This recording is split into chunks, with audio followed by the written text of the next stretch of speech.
সমুদ্রে মাছের প্রজনন ও উৎপাদন বৃদ্ধিতে প্রতি বছরের মতো এবছরও ২০ মে থেকে ২৩ জুলাই পর্যন্ত সাগরে চলছে ৬৫ দিনের নিষেধাজ্ঞা। এ সময় কেউ সমুদ্রে কোনো মাছ ধরতে পারবেন না।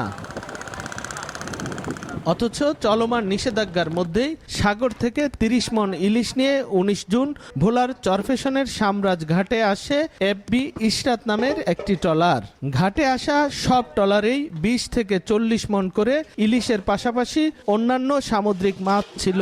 ট্রলার থেকে মাছ নামিয়ে আড়তে বিক্রি করা হয় প্রকাশ্যেই। এদিকে সাগরে যাওয়ার প্রস্তুতি নিয়ে ঘাটে অপেক্ষা করছে আরও অর্ধশতাধিক মাছ ধরার ট্রলার।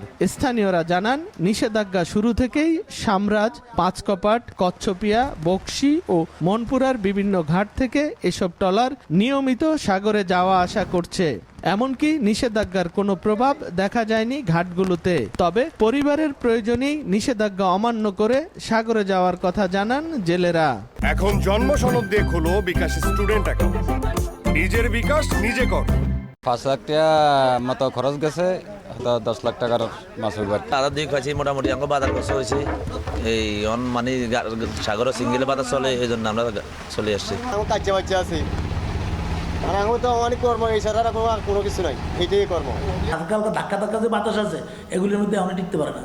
আপনি কিছুক্ষণ পর জোয়ারের যখন ভাড়া আসবো, তখন এই নদীর মধ্যে মেঘনাতে দেখবেন যে ব্যাপক ঢেউ, এগুলো ওখানে জাল ফেলায় টানার মধ্যে আমার সুযোগ এমন নাই।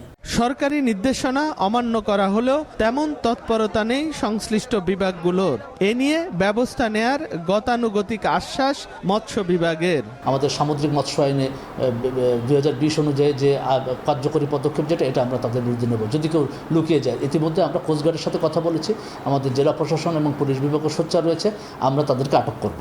মৎস্য বিভাগের তথ্য মতে ভোলার ৬৩,৯৫৪ জেলেকে নিষেধাজ্ঞাকালে ৬৫ দিনের জন্য ৮৬ কেজি করে খাদ্য সহায়তা দেয়া হবে। এরই মধ্যে প্রথম কিস্তির ৫৬ কেজি করে চাল বিতরণ করা হয়েছে। নাসির উদ্দিন লিটন, সময় সংবাদ, ভোলা।